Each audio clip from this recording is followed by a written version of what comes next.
dimanche yahera nariko ndamera nk'umuntu ashimangira cyane ibyo gusenga no kwisonzesha. Ama nagiye nkorekta intaye za bamwe bamwe bagiye bashika muhira bakababwira ati jewe lendi nkuremwe muri association zo gufungura midi matin nzokwama ndi nisonzesheje ndiko ndasenga.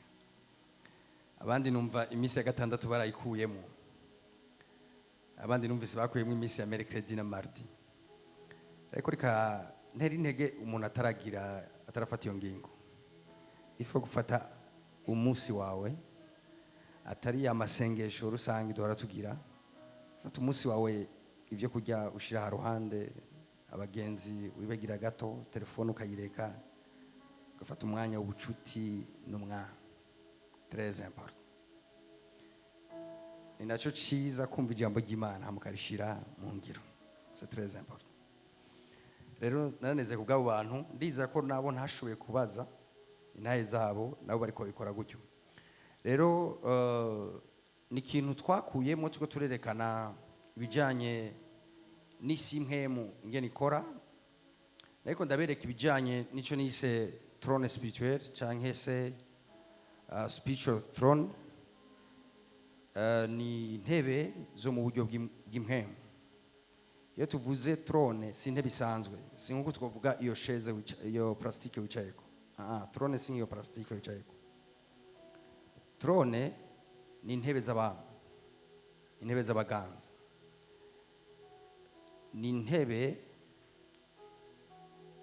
zifatirwa kwa mategeko agenga ubuzima bw'abantu mu buryo bumwe canke ubundi. Ubizi utabizi ukwiye kubimenya, ubuzima bw'abantu ntibwigenga. Kana bivuga ndi kuntu ubuzima bw'abantu ntiburiko buragenda iyo bashaka. Ubuzima bw'abantu buriko buraja iyo ababaganje spirituellement babutumberereje.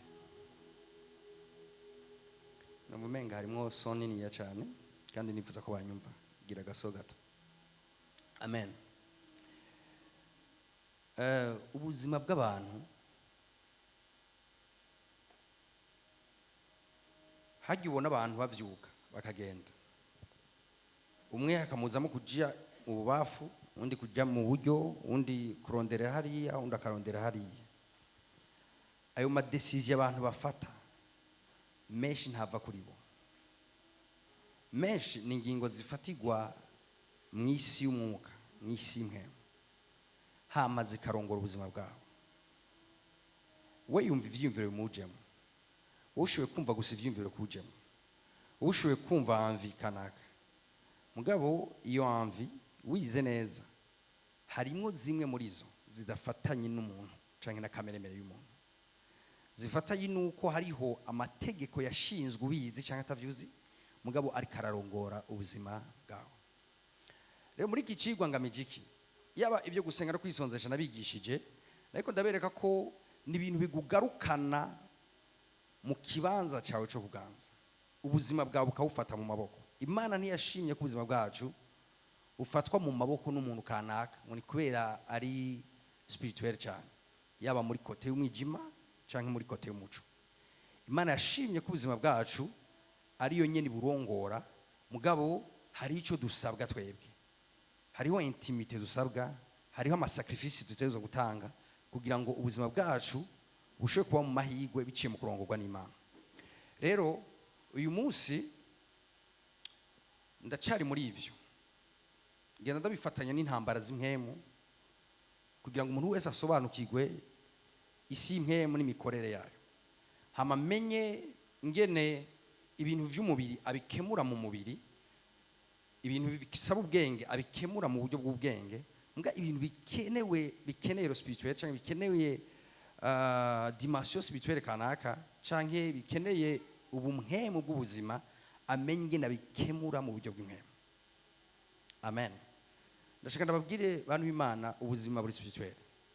Uruhande runini rw'ubuzima ruri spirituel.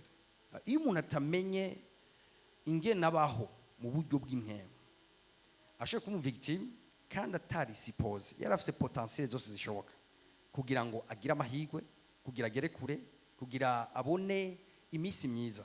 Mugabo ugasanga ubuzima bwiwe burumaniwe, hariho n'ibintu byinshi adatahura, adafite n'isobanuro, mugabo bifatanye nuko hariho icyo bita abaganza, isi y'umwijima, impemu mbiza hano mu ijuru zikontorora ubuzima bw'abantu.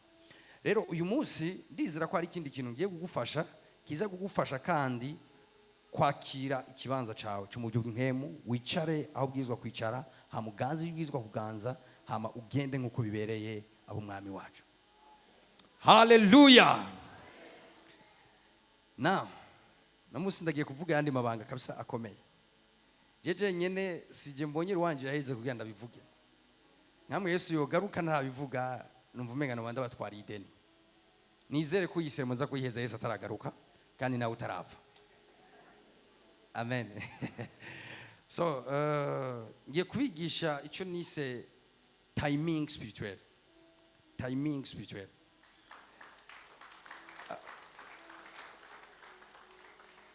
Animana jewe sinakuze mu buzima bw'Kristo, sinarose amahirwe, sinzi wewe, mbwa je sinarose amahirwe umuntu anyigisha ibintu by'imwemu kare. Ntaho narose vraiment.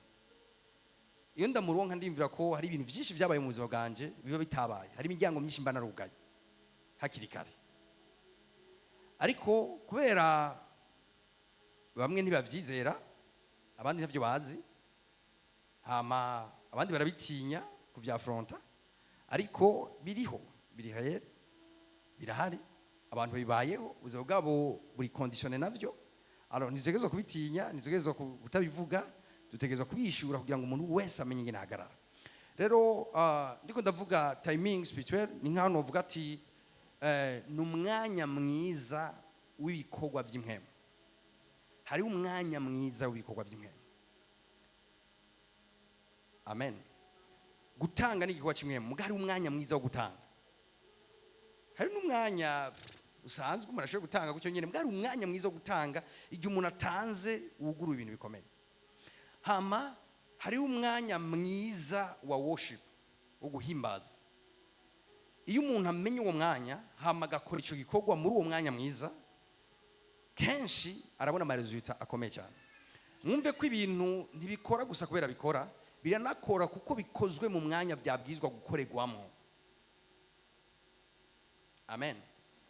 Hari ikintu gishoboye kugira ubushobozi mu mwanya kanaka, mbwa mu wundi mwanya ntigira ubushobozi. Je gituma shaka kugufasha kugira ngo umenye cyane cyane ku kintu kijanye no gusenga, umenye umwanya mwiza wo gusenga uzana impinduka mu isi imwe. Mugira icyo ngamije no musi. Bo ni cigwa cagutse kumbere no shoro kugisha muri sermon ya dimanche mundagiheze, mugabo reka no musi mvuge ibintu bibiri bikomeye, hama ibindi kumbura Imana izoduha akaryo tubiganire. Kimwe mu bintu womenya nuko ibihe mu isi impemu si bimwe, ntibisa. Imyanya mu isi impemu iratandukanye. Isaha ya saa 4 n'isaha ya saa 9 n'isaha ya saa 2 y'ijoro n'isaha ya minuit n'isaha ya 4 heures n'isaha ya 6 heures du matin, ivyo bintu biratandukanye. Mu isi impemu si bimwe.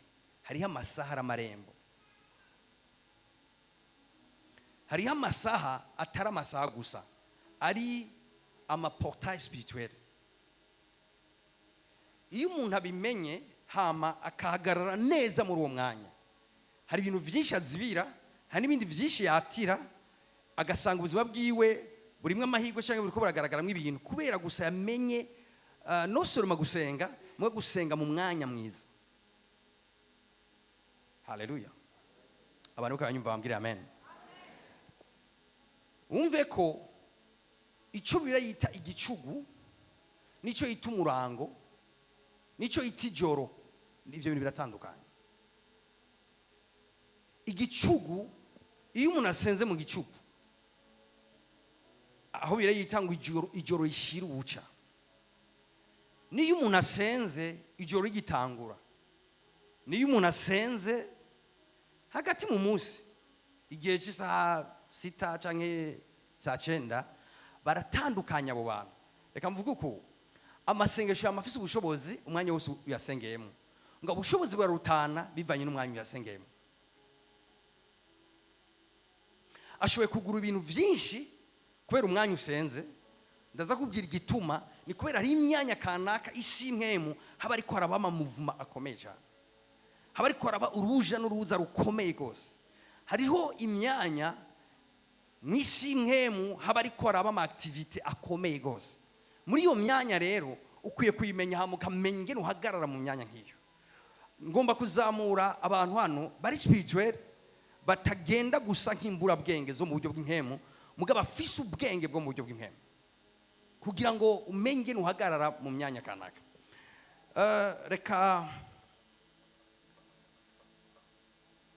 Reka dusome umurongo umwe.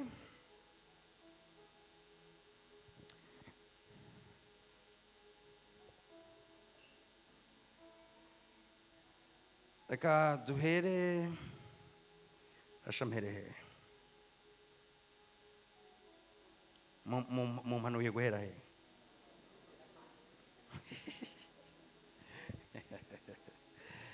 Ajya nyene murasi. So reka mpere ngaho. Reka tujyane muri Mariko igice cya mbere umurongo wa 35. Reka mpere ngaho.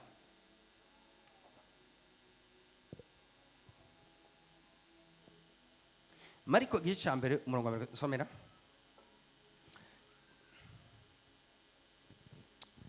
Mwijoro rishira ubuca aravyuka. Mwijoro rishira ubuca. Mumvirize, mwijoro rishira ubuca. Aha si mu buca gucago, si mu buca, si ku murango. Ni mwijoro ri hafi y'umurango.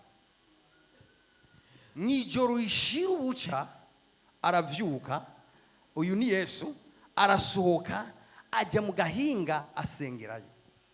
Why ijoro rishira ubuca? Kubera iki ijoro rishira ubuca? Mbega ko barakantu gusa Yesu yapfuye kwiyumvira atereka mvyuke mwijoro rishira ubuca? No. Ijoro rishira ubuca n'amasaha hagati ya saa 10, saa 11, 6h du matin. Mwijoro rishira ubuca, mwijoro rishira ubuca aravyuka ajya mu gahinga arasengerayo. Mu bantu batahura icyo nita ubumhemu bw'umwanya, mu bantu batahura spirituality y'umwanya, Yesu ni uwa mbere. Sinzi ko mubona kenshi Yesu ni gake yasenze ku murango. Yesu kenshi yasenga ijoro hama ku murango akazinduka gukora ibikorwa. Kubera iki? Ni kubera hari ibanga rifatanye n'amasengesho y'ijoro. Hariho n'ibanga rero rifatanye specifically n'amasengesho yo mu ijoro rishira ubuca mu gicugu hagati mu gatondo. Amen. Ni imyanya ikomeye cyane. Alors, kubera ko ari umwanya ukomeye, reka gatunda batware gatonyi hariya mu itanguriro igice cya 32 umurongo wa 24. Maze Yakobo asigarayo wenyene. Haza umugabo. Uyu mugabo n'umumarayika yaje kuri we. Baranigana bashitsa mu mutwenzi. Umumarayika Yakobo yagiye ahantu hama haza umumarayika. Umumarayika Yakobo agwana nawe. Kugwana nawe mu bivyo ari byo yari karamubwira ati utegezwa kumpezagira. Hama bandanya bashitsa mu mutwe. Mwumvirize, bashitsa mu mutwenzi. Ari amasane ko ndababwira. Bashitsa mu mutwenzi, yandi majambo bashitsa mu ijoro rishira ubuca za saa 10, 11, 6h du matin. Uwo mugabo abonye ko atamushoboye. Uwo mugabo amaze kubona ko Yakobo yamaramaje kandi atamushoboye, akora ku mutsi wo kunyonga. Acamukora ngaha ku mutsi w'inyonga y'itako giwe. Umutsi wo kunyonga y'itako rya Yakobo urahinyagara. Bakiriko baranigana. Uwo mugabo aramubara ati ndekura. Uwo mugabo aramubwira ati mwumviriza agomba gire. Umugabo aramubwira ati ndekura kuko umutwenzi utambitse. Bani Imana, abamarayika canke impemu mbi muvuma zikomeye cyane z'ibikorwa by'abamarayika ziba mu masaha amwe y'ijoro ayandi mu bucagucagu. Uyu mumarayika yarisavye Yakobo, yabonye Yakobo atiteguye kumurekura, kandi arabona ko bukeye, arabona ko igihe kigeze izuba rigera riseruke. Hama aramubwira ati rega sindisipoze ko izuba riserukirako nkiri mu bikorwa, ndisipoze kuba nasubiye gutanga raporo, kuko aba n'abamarayika bakora muri aya masaha. Hama Yakobo aravuga ati kugenda kurekure banza umpezagire. Hama acara muhezagira, Yakobo abona kumurekura, hama acara duga. Umuntu yaje gusenga inyuma y'aya masaha nashoboye guhura n'abamarayika nk'aba. Kubera iki? Igikorwa cyabo ku isi kiba cyaheze, baba baduza gutanga raporo. Amen. Ndagomba ufunguke ivyumviro byawe, umenye yuko mwisi nkemu hari amasari favorable, hari amasari favorable. Ibi nuko ndiko ndabivuga gusa mu bintu biboneka gutya, reka ndabizane mbere mu bintu biri spirituel mugabo dusanzwe tuzi. Mwese murazi ko hariho abarozi baguruka mwijoro bakagenda ku bintu bita intaro. Turi abantu babizi, abanyakinindo naza ko atarimo. Duza turabe, oya nimuduza amaboko murego duza uko turabe. Iyo musha hose naho wowe tavyo bari bwumve, uravyumvise kandi urabonye ko ntari kumvuga ibinyoma, aba bantu bose baranshigikiye. Mugabo nta murozi numwe agenda n'urutaro aguruka ku murango, bagenda ijoro. Nga urazi igituma ijoro, ndaza kubwira impamvu mu mwanya. Haleluya, Imana ishimwe cyane. Ikintu cya mbere cyo kubanza kumenya canke ubwizwa kubaka nk'umuco, nimba ukeneye amaresultat mu bijyanye n'ivy'imwemu, ubaka umuco wo gusenga ibitondo, ibicugu. Amen. Kuva saa ngapi? Reka mbe presi. Kuva saa 10 gushika saa 12 z'igitondo. Saa moya zikugereyeko amasengesho yawe arashoboye kugira icyo amaze mugabo gitonye. Hari abantu bakeneye kumva amabanga kanaka. Amasengesho yawe ya saa 2 n'amasengesho kandi arafise icyo yokora, mugaratandukanye na ya 6h na ya 5h na ya 4h. Biratandukanye gose. Impact bitandukanye, impact biza kugira ku buzima bwawe. Hari abantu bahaguruka kugwanya Satani yahejeje ibikorwa vyiwe. We arafisa amasaha akorerako, hari amasaha y'ibikorwa vy'imwema aho bibera. Sinzi analize gatonye, muramaze kubona ko abantu benshi igitigiri kinini cy'abantu bagwaye bafa mu ijoro.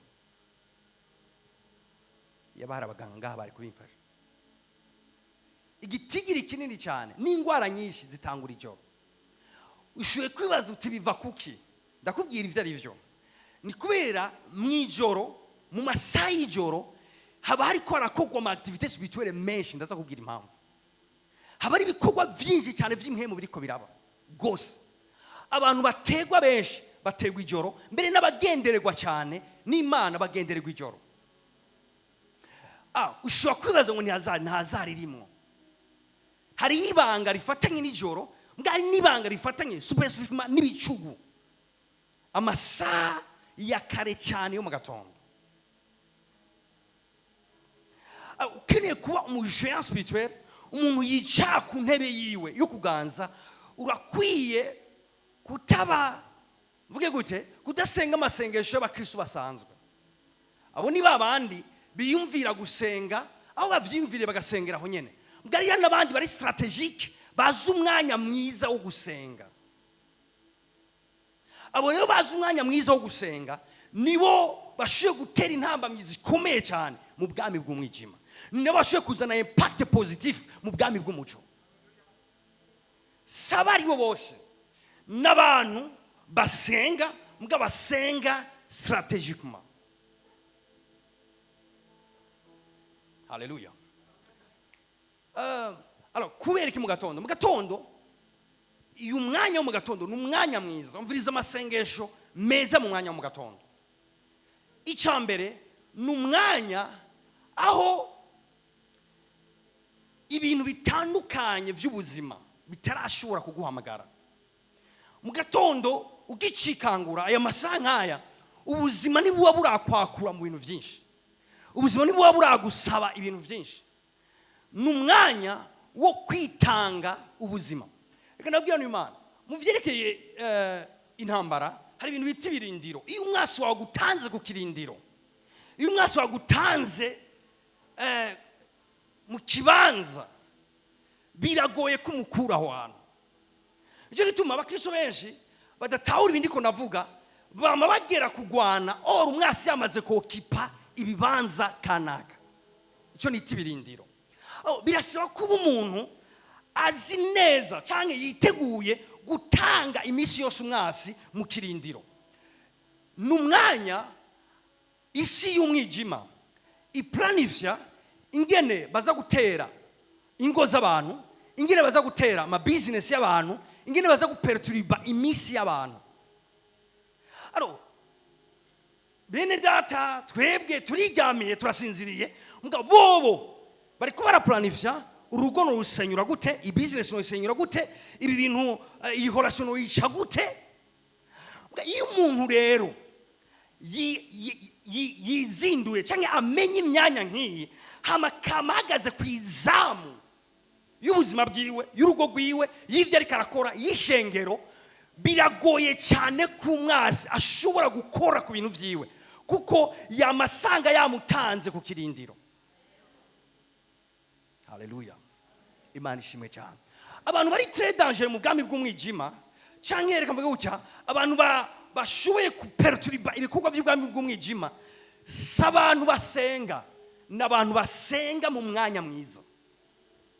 Abantu basenga mu mwanya mwiza, reka ndababwire, hariho reka mvuge gutya, isaha imwe usenze mu mwanya uri strategique cyangwa mu mwanya mwiza, irasumba amasaha 3 wosenga mu mwanya atari mwiza. Bishoye kuzana amaresultat atandukanye gose. N'umuntu womenga ariko arasenga ibintu byinshi, mugabo entreta ariko asengera mu mwanya utariwo, ariko asengera ruhande y'umwanya. Alors c'est très important kumenya ibijanye n'ubumpemu bw'umwanya. Twese tuvuga ati ubumpemu bw'umwanya.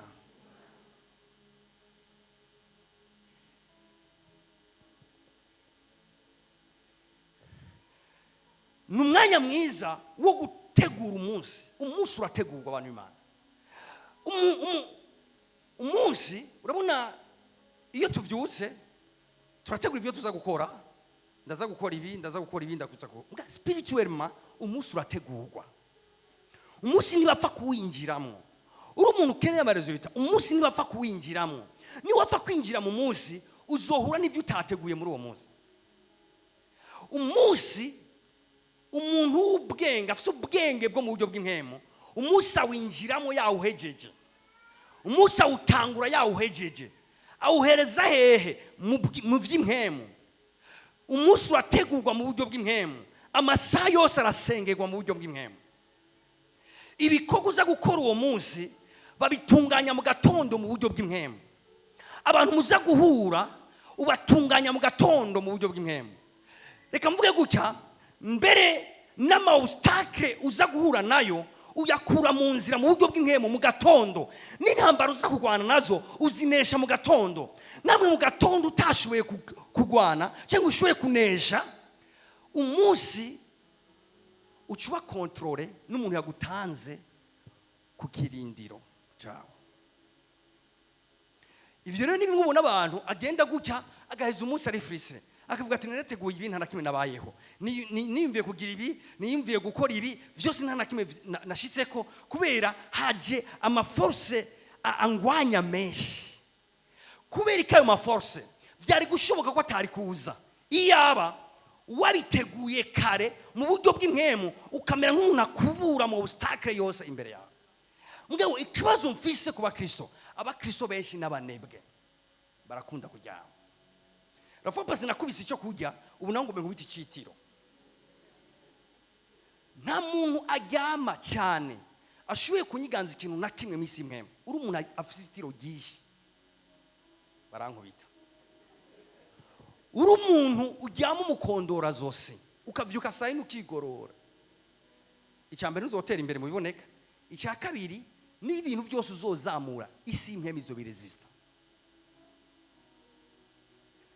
Bibiliya itubwiye ngo Yesu yazinduka ibitondo ibicugu akaja ku musozi kubera ibicugu. Ayandi ma activity n'atango ama force y'ubuzima ntaraja areva ntaraja ku gikogwa. Burya bijya twabona akora yabihereza ku musozi mu gatondo. Ashitse imbere y'impwemu bizarataka zikavuga ati duhuriye hehe ugira utwishe uko gashinyaguro. Zaramubona zari zimuzi zarabona uburemereza afise mu isi impwemu. Kubera iki? Yari umuntu atanegrija ibicugu atanegrija amasengesho yo mu kajoro.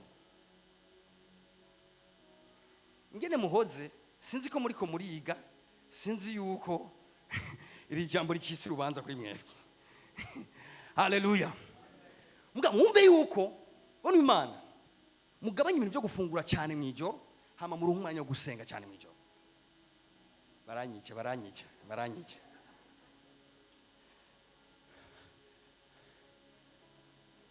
Ego umuntu haze cyane asinzira. Franchement uri kurategura imyanya yo gusenga nkiyi ukwiye kwiga kujya ibyo kujya bituje biremurutse. Uri irobe ry'ubugari mu ijoro ugashirako ibiharage ukarenza kifana urasinzira bazo gutora saa 3 z'umurango. Ibikorwa byahejeje gukogwa bahejeje gukwigira umugambi baguhejeje kandi animagira umuntu apfa bifata nk'ibrag. Ibindi ko nabwira n'ukuri.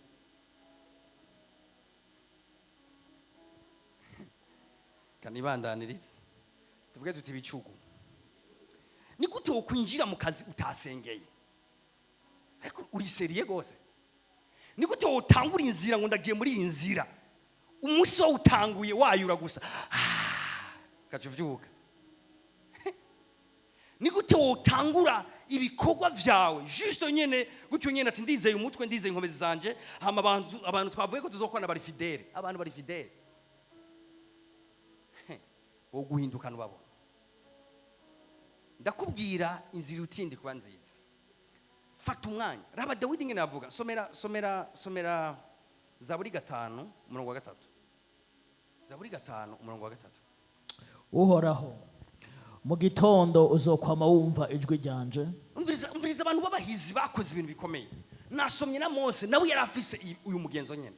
Umvirize Dawidi yavuga ngo uhoraho mu gitondo ndagusezerane mu gitondo uzokwama aho byagiye mu ijuru uzokwama wumva ijwi ryanje.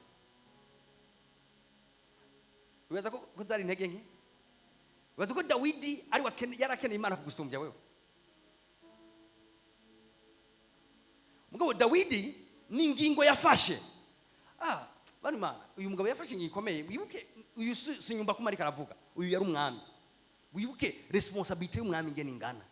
Muga aracumurongo aravuga ati imbere yo gusoma dossier yari yo yose imbere yo gukora ikintu cyari cyo cyose mu gatondo uzobanza kumva ijwi ryanje aho wicaye ku ntebe yawe. Mu gatondo uzobanza kumva ijwi ryanje. Uzokumva ndiko ndagusenga. Uzokumva ndiko ndaguhimbaza. Uzokumva ndiko ndakwereka imigabo n'imigambi yanje. Igihe cyose mu gatondo uzokumva ijwi ryanje. Why mu gatondo? Haleluya. Imana ishimwe cyane. Ikintu cyambere ngomba kurotena ngaha. Ngomba kurotena ko isengesho ryo mu gatondo aya masandi ko ndavuga igicugu kuva 4 gushika 5h nako 6h na masaha adasanzwe ari strategique. Ibyo ni muri kuranyumva kandi ukaba ugomba umwanya mwiza wo gusenga. Shiramwe amareveni mbutarabimenyera. Ngagushika uwaka ubuzima bwawe bwo gusenga mu gatondo. Mu gatondo niho basenga. Ahanda havuye mugabo ni we wenyene wo gufata ingingo bivanye n'ubuzima bwawe. Reka ndaguhumuriza gato. Hari umuntu avuga ati pastor jewe vraiment mbyutse 5h canirirwa nabi. Titiro ntibajyaheze neza. Daburu nibara ku muntu ashika kure ukaba 5h ukaba kijyana. Ega jewe umuntu ahora ntefo na sambiri ngo pastor ngo nibaza ko ndakuvyuye. Jewe sambiri wankijyana. Oya, uriyumvira yuko sambiri no nkiri mu gitanda. Kirese nasubiye. Sambiri no nkiri mu gitanda. Ndiko njaye. Namwe ukwiyumvira yuko saa tatu zogera ukigorora ukagenda kugura iduka saa 4. Ukimvira ngo wogera kure. Ntibikunda. Ndiko ndakubwira inzira irutindi kuba nziza. Fata kanya mu gatondo gahagije. Senga amasengesho yose mesha ashoboka uyakoranize mu gatondo usenge kandi usenge cyane. Uzotangara n'ingene mu buzima uzobona ibintu byinshi vyikora. Uzobona ibintu byinshi byarama obstacle bivaho. Atari uko wabikemeye nga kubera ko ntibironka access. Bigera kugira amatake yavyo bisanga wugaye. Amen. Praise God. Praise God. Ikintu kimbabaza abantu benshi mwisi nkemu bajyama buguruye. Urabona ko mwijoro umupapa aragira agenda kugara umuryango, akugara inyuma, akugara imbere, akugara chambre y'abana amagace kuryama. Benshi mwisi nkemu bajyama imiryango yuguruye. Cyo gituma ari ibintu birabirabanika. Urumva ari ikintu cyanyicaye ko kiranyicira ko kiranika. Harayuguruye. Iyo ugaye mu buryo bw'impemu. Bona mana hari ibintu bidashoboka. Hari ibintu bitokuniga, hari ibintu bitoniga umwana wawe. Akarere ubayemo ntibikunda koko binzira y'ibikorwa by'umwijima. Ntibikunda. Kubera iki spirituellement warugaye imiryango. Reka mvuge gato ku yindi prière stratégique nayo ikomeye undi mwanya uri stratégique. N'umwanya wa minuit. Twese minuit. Saa 6 z'ijoro. Saa 6 z'ijoro si saha ni irembo ry'umunsi. Wewe wimvira ngo hagisa yanditse ngo 00. Ijya si saha abantu Imana. Ujya n'umwanya ni irembo ry'umunsi kandi umuntu agutsindiye ku irembo. Umuntu agutanze ku irembo. Fini araguhejeje umunsi ukwirikira. Ibiza gukwikira ku munsi araza kugukontrola. Hallelujah. Ahisa ndaza gukorera cyane ku bantu bafise amataki spirituelle yisubiriza. Hari abantu mu buzima ibintu batagizemo uruhara mugabo bafise amataki yama yisubiriza igihe cyose. Ajya amataki mu yisubiriza ndakubwira uburyo bwiza bwo kuyahagarika mu buzima bwawe. Uburyo bwiza bwo guhagarika ndiko ndakubwira Isaya minui niyo sanziza yo kugara imiryango yo mu buryo bw'ihema. Tuyita Isaya y'intambara. Ni Isaya yo kugwana.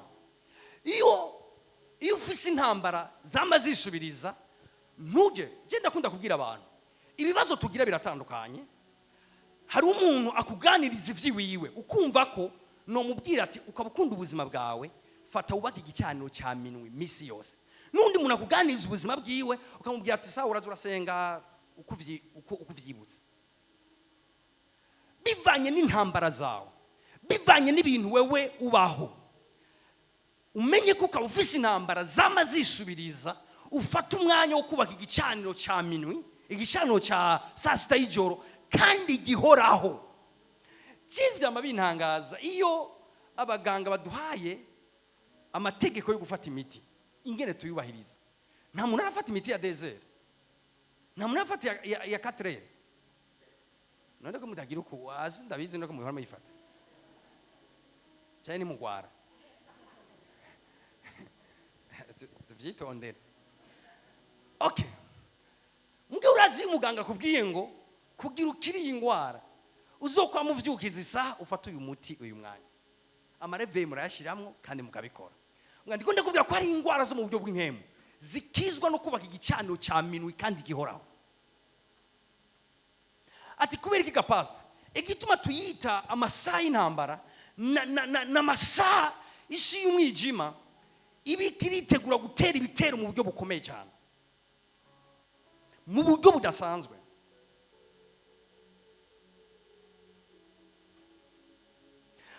iyo ufashe umwanya ukubaka igicaniro cy'iyo saha hama ugafata umwanya naho iminota 30 yonyene ugasenga ukatura amajambo y'isizi ku buzima bwawe ugasenga ukatura amaraso Yesu Kristo ku buzima bwawe n'ibindi nk'ivyo wone Imana n'isi imwe mari abantu bari intouchable abantu bari intouchable n'abantu apana gusa basenga mu mwanya wo kandi bubatse routine urazi gusenga iyo saha ya minwi iragoye vraiment sinobabesha iragoye je ari genirwa mu activity menshi hama nkabanza gusenga minwi igeze nkatora telefone nkabanza gusoma Bibiliya nkaje sanga nasinziriye telefone yakoro muga ntaco nasinziriye ndi kwizamu kandi mvyuka bandanya ngenda tandukanye n'undi muntu yipfuza ishuka mu gitanda vuma mbwira Imana ati Imana wambonye naje ndi hano ku birenge vyawe hama nkashishikara kandi nimba numvise intege nkasura nkitera intege hama nkasura nkagira mugabo ifo kumenya ko iyo saa iri spirituelle gose hari ibintu bitazova mu buzima bwawe hari ibintu ushiye kuba umaze imyaka ubona mu buzima bwawe bizokugwa nuko ubakira routine ndiko nakubwira atabiganza tuzokurambika ko nguvyo ibintu bigenda bisaba ko ubaka uyu muco ugusenga uyu mwanya kugira ngo uzibire ibikorwa by'ibicaniro by'iwanyu impemu zirondera amaraso y'iwanyu kubihagarise ubuzima bw'iwawe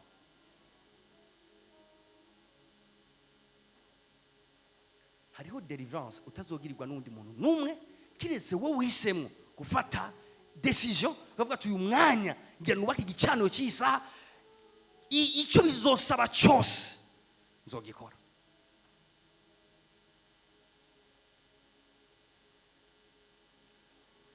amwe mu experience maze kubona yaba kozi y'umwijima kenshi iyo bagiye kwiconnecta cyangwa kugirana alliance n'impemu bagenda minwi nibyo bagenda gutanga babitanga minwi wibaza ko ari juste gusa isaha batora ni kubera n'umwanya uri strategique aba irembo ry'impemu riba ryuguruye somera umurongo umwe muri Matayo 13:25 imba ntiyenze 13:25 abantu basinziriye haza umwasi wiwe abiba ugwamfu mu buro ndashaka musunya akantu abantu basinziriye ibikorwa by'umwijima satani ntatera gusa atera mu myanya iri strategique abantu basinziriye aro igwazi gituma abantu basinziriye niwo mwanya yoroherwa gose reka ndabakarorero murazi nibande bizera ko amasengesho ashoye kuzibira ibikorwa by'umwijima baduza amaboko turara murakoze okay mugire mwimvire gato nibaza ko minwe nimba amasengesho yazibira ibikorwa by'umwijima uravye minwe ingene abantu benshi baba bajyana nimwumva ko isi y'impemu iba yorohewe gose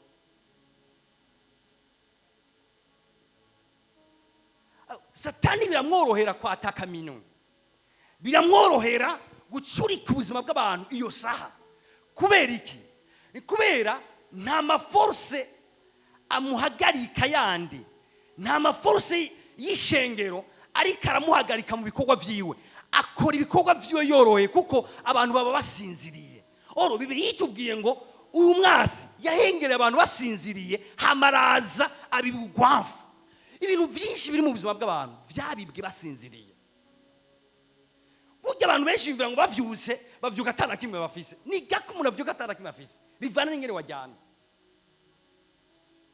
hari imbuto abantu bavyuka zabibwe mu buzima bwabo bazozimbora haciye ukwezi haciye amezi angambwa zabibwe mu ijoro rimwe igihe umuntu yarajyana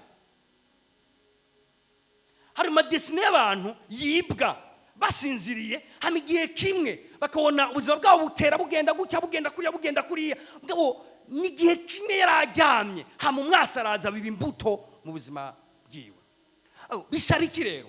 Bisaba discipline kandi ikomeye. Ukaba ufise ibintu uvuga ati ibi bintu mbwirizwa kubiheza mu buzima bwanje. Nyumviriza neza, fata akanya usenge kandi usenge mwe, usenge kandi usenge ryari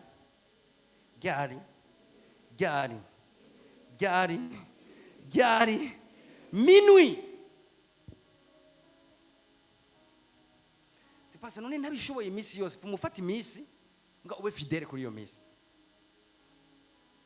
Mugabo wirase bw'igicaniro cyawe cya minwe cyama gifise itara riko riraka ngaho. Nari narabibabwiye tugitangura MC, biragoye ko uba muri ishengero udasenga. Kozo bivuga kenshi. Hariya bambwire amen.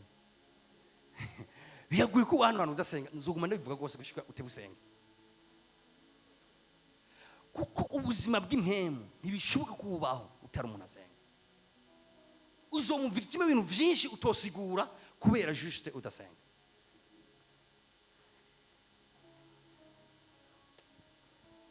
Haleluya, haleluya. Muri uyu murongo mumvirize, somera ujya murongo uje gusoma mumvirize, ngamba gukuramwe ibintu. Abantu basinziriye haza umwansi wiwe. Hari ikintu ngomba nite timing spirituel ya attack.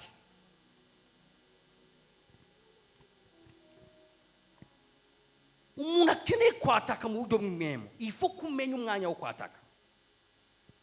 Niba ataka umwanya wose, uyu muntu kimwe mu bintu yarazi, umwasi yarazi umwanya wo kwataka, yarazi umwanya wo kuba imbuto zitarizo, yarazi umwanya wo kudetruiza ubuzima bw'abantu, cyo kudetruiza umurima. Uyu murima ugiranye n'ubuzima bw'umuntu. So achamye ati si umwanya wari wose, ni nyanya kanaka abantu basinziriye. Reka mu bijyanye n'intambara, kimwe mu bintu biga kandi biga cyane ni umwanya wo gutera. Abantu bose bize iby'intambara, kimwe mu bintu biga umwanya wo gutera. Ati pasa kubera iki biga umwanya wo gutera? Umwanya wo gutera ni umwanya ukwereka position umwasi wawe arimo. Vuze kwiga umwanya wo gutera, vuze kwiga umwanya wo kwataka, bisigura iki? N'amakuru yize warondegwa kugira ngo bamenye umwasi wari we, bamenye haba, bamenye ivyafise, bamenye icyari, bamenye igwanisho vyiwe, hama bamenye ko ari maso cyangwa sinziriye, hama bamenye n'umwanya w'irondo yiwe, cyangwa umwanya abaryamye, hama bashobore gutera, hama bashobore kureyisisa. Si umuntu wese ateye agira amahirwe yo gutsinda. Umwanya wateye urakonta gose. Umwanya uri kurarasamwe urakomeye gose. Iyo wize nabi bijanye n'umwanya wo gutera, biraheze ntushobora kuza kunesha. Ubwo niko bakristo benshi ashoboye gutera, agatera akavuga ati ndasambuye ibi, ndasambuye bijya, umwanya ari karabikoramwo siwo. Arikategura ibintu Satana zamaze kwetablisa kera mu buzima bwiwe, kubera ko hari imyanya yabwirizwa kuba yabaye maso akaveya. Yesu yabwiye gute abigishwa biwe? Aje kabaraba rimwe gasanga barasinziriye, akababinde gasanga barasinziriye. Yaciye ababwira ngo nimusenge ntimugwe mu mosha mabi. Mwumviriza, ega amosha si ikintu ubona, si ikintu ukorakora. Mu yandi majambo, bari kumva haje ivyimviro muri bo, bakumva habajemwe ibintu byo gukora, mbw'ivyo bintu nyene umwasi yabibateyemo igihe bari basinziriye. Yesu akibabwira ngo nimusenge, mube maso, musenge. Nande kavuze nabi. Yabwiye ngo mube maso, musenge, nimugwe mu mosha mabi. Amosha mesha abantu bagwamwo ku murango bayategwa mu ijoro igihe babasinziriye. akaje yumva gusa ariko arabaho hamuje mwamvikana akaje yumva yokorana ibintu n'umuntu akaje yumva yoshira amafaranga yiwe ahantu ivyo bintu nyene bimujemo bivuye ahantu quelque part umwasi yahengera yasinziriye abiba imbuto mu buzima bwiwe mukaje avuga ati none ubuzima bwa Kristo none bimariye iki kuba narakijijwe bimariye iki niho ndusugukizwa gusa ifo kumenya imyanya n'ubumpemu bwayo n'ingene uhagarara muri iyo myanya mube maso musenge ntimugwe mu mosha mabi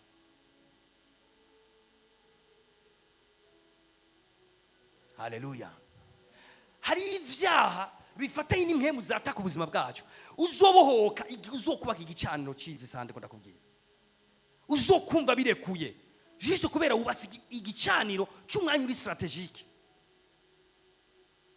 umwanya mwiza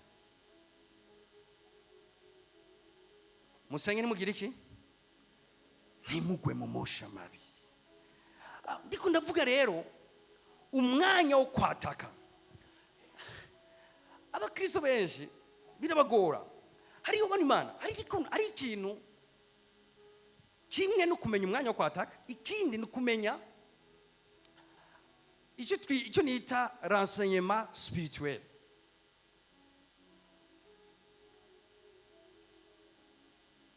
Yobu umusumwe Satani agenda abwira Imana ati jewe naravye ubuzima bwa Yobu ati nta kuntu nakumuye atokunezereza atokuba mwumvirize naravye ubuzima bwa Yobu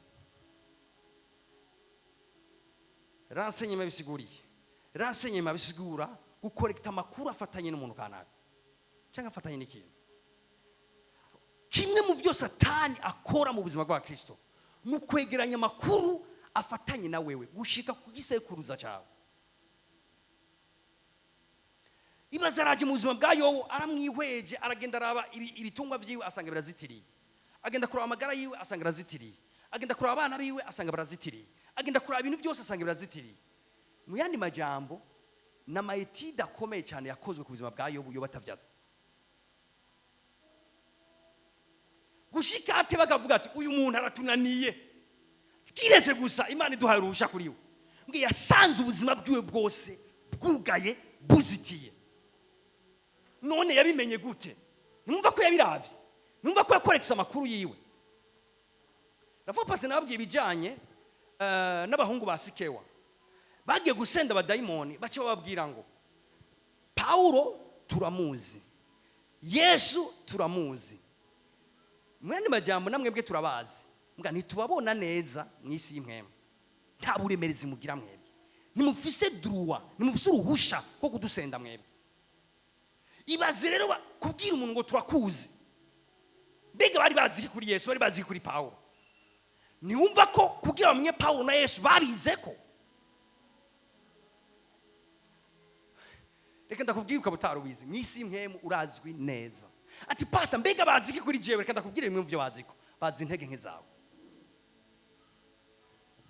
urazi ko hari ibintu je bitazopfa bingerageje kubera ko ntari febre muri ivyo bintu mbwa hari ibindi bintu je mfisemo intege nke aho rero mfise intege nke niwo guhagarara gose kuko umwasi arahazi kandi nico canzo acamwo kugira nshikire jewe na wewe arazi intege nke zawe kandi uzorabe hari ahantu henshi uzokwama ugwira hari ahantu henshi uzokwama watake umwasi aciye ufise ishavu ryinshi witege uzokwama utegwa ahantu ufise ibi canke biriya witege ibaze no mu muryango wanyu nimba hari umuntu yabaye yakoranye na Satani birazwi wewe kuva kuri ico gisokuruza birazi gufatanye navyo icyo bita amareclamation spirituelle nafatira gusa amareclamation spirituelle afatira ku makuru azwi mwisi impwemu afatanye na wewe umunsi umwe Yosuwa umuherezi agenda imbere y'Imana Bibiri ivuga ngo ageze ngo yari yambaye impuzu icyafuye ngo mugabo Satani ashengerana nawe ahagarana nawe ngaho ngo kugira ngo amurege mwandi majambo bya ngo uyu nari dinye ku represent ubwoko kube yambaye impuzu icyafuye none Satani yabimenye gute ko Yosuwa yambaye impuzu icyafuye ni etude spirituelle ni enseignement spirituel ziba ku buzima bw'umuntu.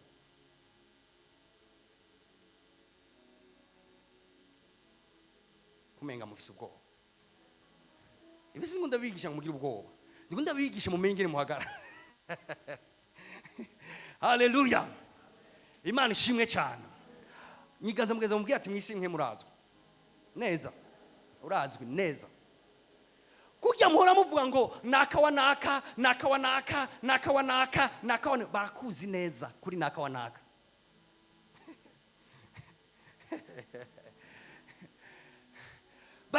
Barazi ahantu utemberera, barazi ahantu wicara, barazi ibiganiro ukunda, barakuzi neza.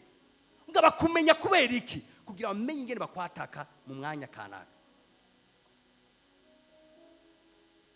Mugabo ni giki kizogufa. Rero ravuga sinahuye n'umuntu umwe yari umugenzi wanje kera. Hama ndiko turavugana ibintu by'imhemo, nje numva mugiyewe kandi yari umukozi w'Imana. Mugiyewe ngo ikibazo ofisi ngo cishengero ngo baguma bigisha ngo ibintu bya satani ngo bavuga ibintu by'imhemo ngo bidakenewe. Ngo twigisha abantu ibintu theologique, ibintu biri ijambo abantu bagize. Umuravyo wenyene satani mugejeje kure. Hama hava ngo nta makuru nkeneye kumenya satani ngo reka menye amakuru ya Yesu. Sawa biriva ngo abo tunigana sabenyana wowe utabamenye bozo kumenya. Kandi gutsindwa kwa mbere mu ntambara no kugwana n'umuntu utazi intege nkiziwe, utazi umwanya wiwe gutera, utazi ibigwanisho vyiwe, utazi ishava gufitiye. Umwanya wa mbere gutsindwa no kugwana n'umuntu utametriza neza wari. Nushoboye kugwana intambara zimwe ngo uzisinde utazi imikorere y'ishimwe.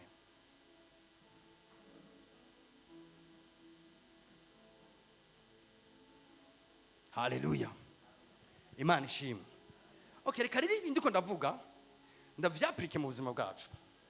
Nkorere ku madomene kanaka. Ari Imana. Iyo tuko tuvuga ibintu byo gusenga nkuko masare strategique gutya, abantu benshi bamabumva ari ivy'abantu bakorera Imana. Aba pastor, abaririmbyi, abasenzi. Nurivuga ati nore je ndumvira je minwe. Kindi umudandaza. Narushe niriwe ndapambana. None cyo gupambana barevye mbaba ngo usatira. Okay, urasatira. Hamurataje. Havuga ngo jewe ngo umwanya wo kuruhuka gufata agafanta amafate dusha amanjyame. Sawa. Nyamvugane gatonyi n'abantu Imana yahezagiye igaha ivyo bakora kandi byinshi ikabaha amafaranga kandi menshi. Mwe mwiyumvira yuko mwisi impemu abantu barondegwa cyane ari abapastori n'abaririmbyi n'abasenzi. Mugenge ndakubwire nibaza ko havuye umupastori mukuru yahawe yerekwa. Umuntu wa kabiri arondegwa cyane ni umuntu afise amafaranga mu ishengero kandi ayashigikiza igikorwa cy'Imana. Ndakubwira igituma nta yerekwa na rimwe riza ku mugaragaro ata amafaranga ari nyuma yayo. Hayijeje kwataka umuntu afise yerekwa, umuntu akurikira n'umuntu ashigikira yerekwa. Haleluya. Nimba hari abantu ba mbere Satani afite ifuhe rikomeye cyane n'umuntu atora amafaranga yiwe agashira ku gicaniro. Satani arazi icyo arico amafaranga agiye ku gicaniro. Arazi icyo azokora mu bwami bwiwe. Arazi abantu bazonyagwa kubera amafaranga. Arazi ibibanza bizogwa. Nk'ubu turagize ashaparase uratoye miliyoni 2 zawe 5 10 urazanye ku gicaniro. Hama ukaca wiyumvira ngo cyangwa urasezeranye. Reka fate gusezerana. Urasezeranye ukaca wiyumvira ngo rega mwishimwe mu barazi ko wasezeranye. Igihe wasezerana raporo yatanzwe ati hari umuntu yitwa Mercine yasezeranye amafaranga ota ku gicano cyaha. Aro kuri bishoboka vyose uyu muntu akubitwe 2 amafaranga yashize ku gicaniro ntaze yaronka. Kubera iki arabizi cyarico ishengero kuronka ikibanza. Arazi cyarico amafaranga agiye mu butumwa bwiza. Arazi imitima izokira. Aha twicaye aha nibindi ko ndabibabwira kubera amafaranga aha dukoranye gutya hasohotse amafaranga menshi. Mbwa arazi icyo ari cyo rero umuntu atoye amafaranga agashyira amafaranga yo kugicanira. Mbwa rero ikintu kimbabaza cyane, abantu benshi bashigikiza amafaranga igikorwa cy'Imana ntibabizi. Bazi ko abantu ba mbere badakwiye kuba spirituel ari abantu batanga kugicanira. Mugabo reka ndabicuramike, umuntu wa mbere yakwiye kuba spirituel havuye umurongozi wiyerekwa n'umuntu ashigikiza amafaranga yo kugicanira. Nimba muri kumuranyva mubwire amen. Murazi nk'ubu nyene, reka ndababwire gato. Murazi nk'ubu nyene ikigega cy'ishengero cyo bura amafaranga nitwosubira gukorana. None wowe uri umwasi w'ishengero, uwo muntu abo bantu bashigikiza amafaranga igicaniro, umva atabi wo hasha gusumbya abandi. Mwebwe ntimwoba murabitaro by'iko ndavuga. Mwumva umuntu wo hasha ubwa mbere atari umuntu ashigikiza ayo mafaranga icyo gicaniro.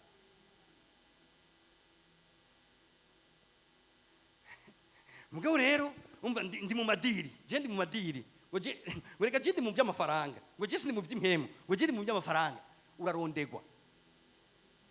Yesu yabwiye Satani, nako Satani Yesu yabwiye Petero ati Petero, Satani yabasavye. Undi nawe karatero rudo ati je kizima bisi yanje iri mwibarabara, kizima jewe ibikorwa byanje biri kubiragenda, umukozi yampaye raporo. Satani yabasavye. Kimwe mu bintu cyotuma agusaba ni gihe uriko urashigikiza igikorwa cy'Imana, ingufu zawe, ingabire yawe cyangwa amafaranga yawe. Ubishaka utabishaka waramaze kwinjira mu ntambara ubwizwa kugwana. Abagwanyi bari ngaho bavuga amen. Ubishaka utabishaka spirituellement uramaze kujya mu ntambara ubwizwa kugwana. Satani arabizi ko atabwami na bumwe bukomera butagira amafaranga. Ukaba umaze gushigikira igikorwa iri bango rimwe naho byo ari igihumbi wikomera amashi. Hari ikintu wakoze mu bwami bw'umwijima, hari ikintu wononye mu bwami bwa Satani. Ngana wikomeye amashi umenye kurondegwa. Ufise intérêt yo kuba spirituel. Ndababaze, hari ikintu na kimwe murabona mu isi gikomera inyuma yacyo hatari amafaranga? Jewe ari marosheshe makenya nagize, fasha hari marosheshe makenya nagize y'ibintu kwanaka. Reka mfashe ujya mu frere impa bijyana guhaye.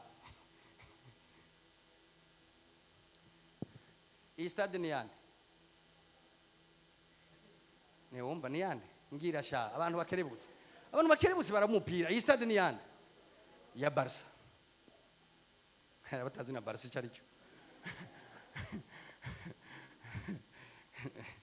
Barca ni gihigano.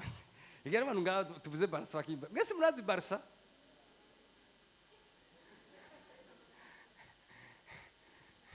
Dusigure Barca icyari cyo. Tuzi Real.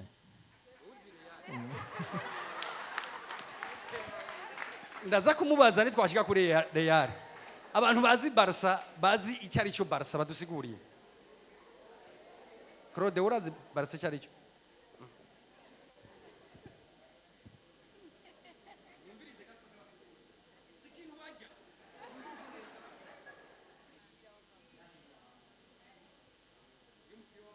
Y'umupira w'amaguru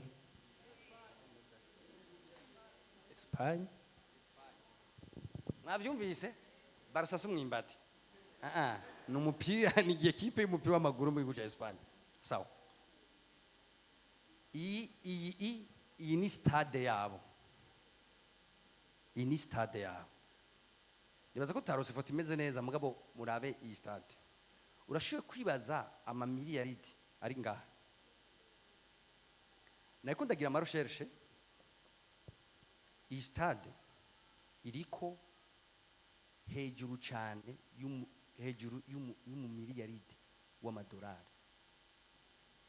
Nsimuze umiliyaridi w'amarundi.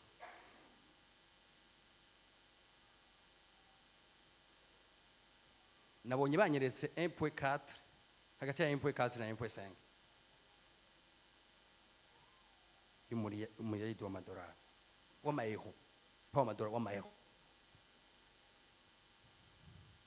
Oya niga aha ndabizi ko atari umuntu niba kiwotora igiharo cy'amafaranga mu marundi n'amafaranga menshi cyane mugabo kimwe mu maroshereshe nagize munyumvirize gato kimwe mu maroshereshe nagize nukumenya ayo mafaranga bubakisha ibi bintu. Umukinyi wa mbere ahembwa amafaranga menshi muri Barcelona, Jesse umufana w'imipira, oya nta mwanya ndabifitiye, yaba Barcelona yaba Madrid yabande nta nimwe ndimo, je ndi mu pastor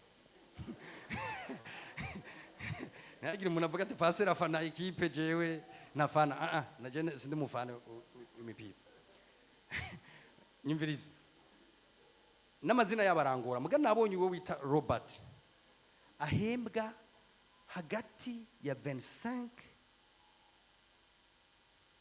na 30 millions y'amayero.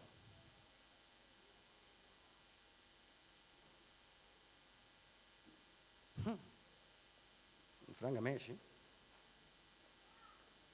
ima ya nuze ima ya nayo tura iyo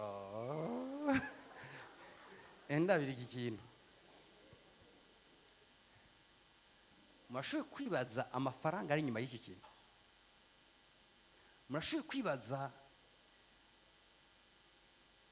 nayiko ndasoma amakuru kugira ngo menye umukinyi wa mbere muri Real amafaranga ahembwa no bita Mbappe. Ivyo je banyeretse mwe mufise amakuru meza kandi yizewe je nibaza ko nabitoye no bita Mbappe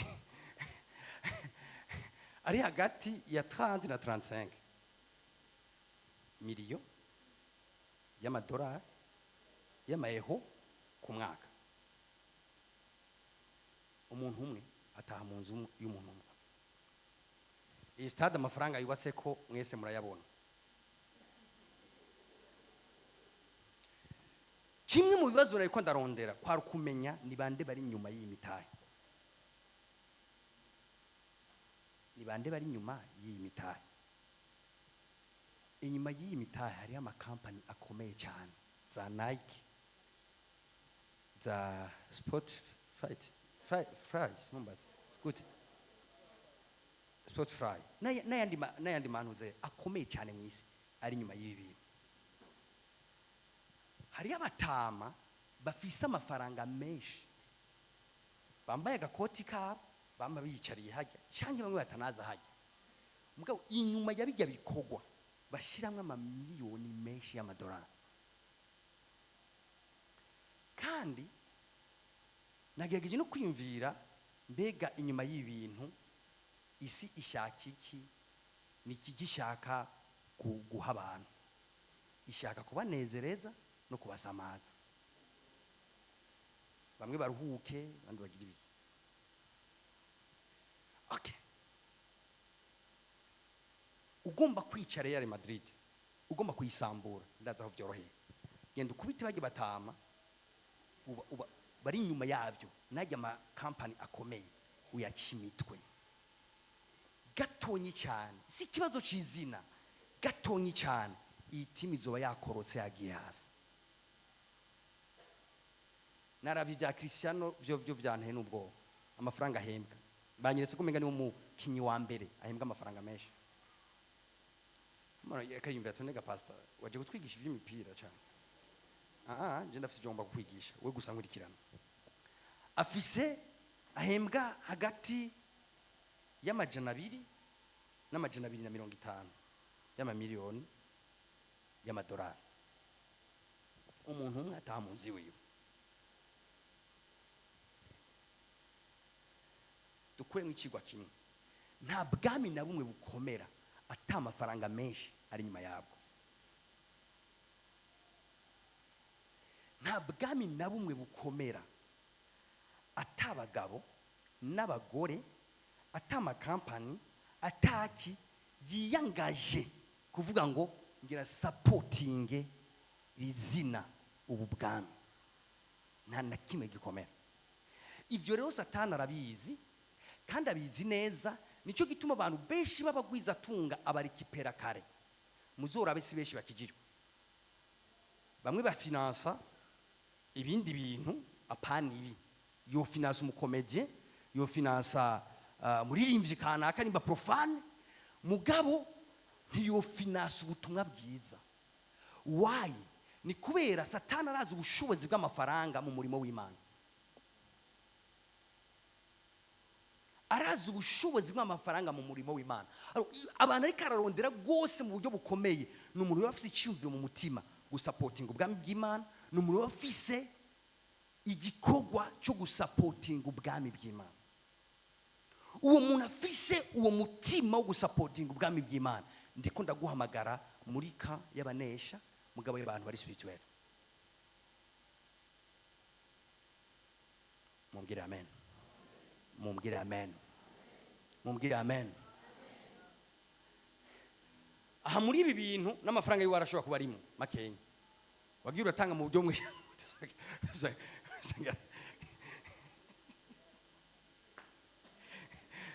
Haleluya. Oya, ni murabe. Ndashaka kuvugura amaso gato. Ni murabe ikintu bita ibiteramo bimwe vy'imiziki isanzwe iyi isi, vy'amakomedi atandukanye, n'ibindi biteramo biruhurira umutwe w'abantu bikabasamaza. Inyuma yavyo uzorabe couverture yagiye inyuma yavyo abantu babishigikiye, uzosanga ari amakampani akomakomeye yo mu gihugu, uzosanga ari amabanki akomakomeye yo mu gihugu, uzosanga ari abagwiza tunga bamwe bakomakomeye mu gihugu. Kubera iki? Abo bantu bumva biborohera gose gushikira ivyo bintu, mugabo ugiye gusaba sponsor y'ubutumwa bwiza, urupapuro nibagwakira bagwakiye nabo baca barubika mu kabati, ntibazopfa baguhamagaye. Mbega ni kubera ko komedi ifitiye akamaro gakomeye abantu gusumba ubutumwa bwiza? Mbega ni kubera ko ijya miziki cyangwa ibijya bindi bintu bitandukanye bifitiye akamaro gakomeye abantu? Oya, ndakubwira igituma. Ni kubera muri kino gihe turimo cyanyuma, isi iranka ishengero kandi cyane. Information ikomeye. Yesu yavuze gutya ati isi ni abanka, mumenye ko yabanje kunyanga. Turi mu gihe isi yanka ishengero mu rwego rukomeye gose, ku buryo mwisi ikintu giteye ikibazo no munsi abantu benshi nk'ubu abantu kugira ngo ishengero yaduteye ikibazo, ife kumuguruka amaso. Uri mu butiko turasenga gutya, habe hari akabari ngaha ariko karavuza imiziki gose, mbwa ishengero biko karavuza umuziki ngaha, abantu bari hano mu karere bumva bibajya. Karaoke yo baraza batajyamye, mbwa barajwe badajyamye n'ishengero, bumva bo kwitwara. Kubera ko isi iranka ishengero, ifo kumuhumuka. Haleluya. Imana ishimwe. Covid iteye cyangwa ikindi kiza, ikintu cyambere kiza avuga ngo apana ugara amasoko, apana ugara ibibuga by'inkino, ugara ishengero. Mbega mu ishengero ni abantu bo bakontamine cyane gusumba ahandi. Isi iranka ishengero. Mukwiye kubimenya. Iyo tuko turavuga rero ubushobozi bwo guheka ubutumwa bwiza, uri mana hari abantu satana atakintu kimwe bamutwaye, n'abantu bashiye kuronka amamiliyaridi hama ntibagire impact nimwe mu bwami bw'Imana bakoresheje ayo mafaranga yabo. Reka ndabisubiremo. Hari abantu atakintu kimwe bamutwaye, naho botunga amarumoro kijana nukuri agumari ari yareze. N'abantu mu mafaranga yabo menshi cyangwa makenyi atakintu na kimwe bashoboye gukora cyotuma ubwami bw'Imana n'ubutumwa bwiza bwavansa buja kure. Abo kuriwe abafata nk'abapartenere biyiwe, naho bo baravuze ubwa kabiri. Abo n'abafatanya bikogwa nawe, naho bo baravuze ubwa kabiri, ntacu bamutwaye. Abantu bafise ikintu bamutwaye, n'abantu barara batajyamye, bakoresha ingufu zabo, barondera amafaranga kugira ngo basapotinge ubutumwa bwiza n'izina rya Yesu rishoboye gushikira abantu benshi bakize. Abo bantu abo n'abantu bamutwaye ikintu kinini ya cyane, afise icyo yokora yokibakorera kugira bashavuze.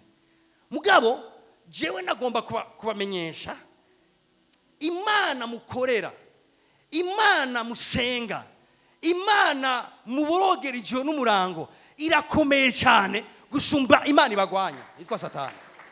Mugabo ndiko ndagufasha ikintu kimwe, kuba conscient y'ivyo urimo, ivyo uri kurakora n'ingene kuye kubikora n'umwete wose.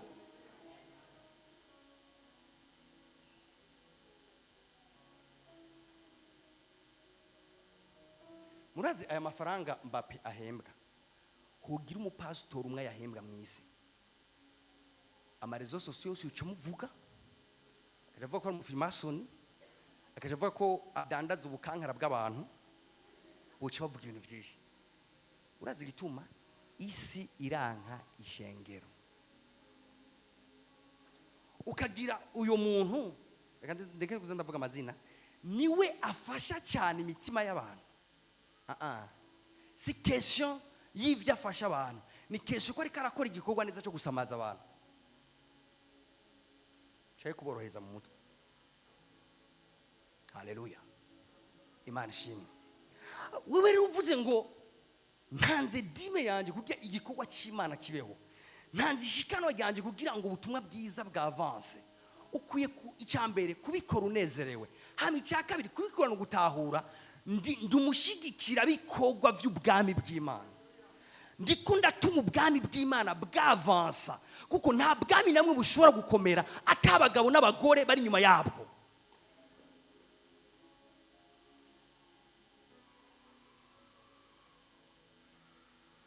Erega bugiye hari abantu benshi bataratahura ko ivyo bakorera Imana vya vrai babikorera Imana cyangwa bo babikorera pastor. Hari abantu benshi batabitahura kweli.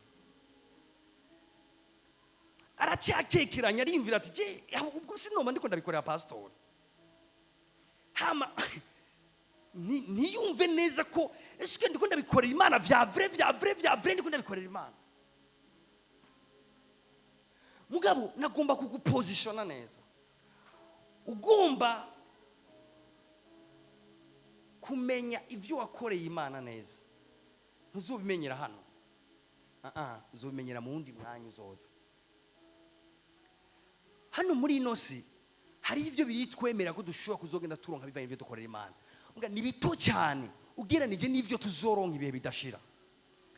Mugabo ukamukenera rero kumara umwanya munini uri umuntu ashigikira igikorwa cy'Imana kandi ivyo uri kurakora biguma vyavansa, ubu muteramyi gose ateramira ivyo bintu. Ukuri ku muntu ashiye kubona ibintu byo biguma bigenda hama ntamenye Satani aragufuhiye. Agufuye kubera ikiraba zijya mfuvu ufasha. Raba bajya abantu batagira shinge na rugero ufasha. Raba uwo mutima ufise. Erega uri kurakoresha amafaranga yawe kugira umudetruize. Ukoresha ingufu zawe kugira umudetruize. Bisaba umuntu spirituel gose kugira ngo ashobore guhagarara kandi ahagararire n'ivyo ariko arakora. Ndakunda ko umuntu wese muri twebwe yotera imbere.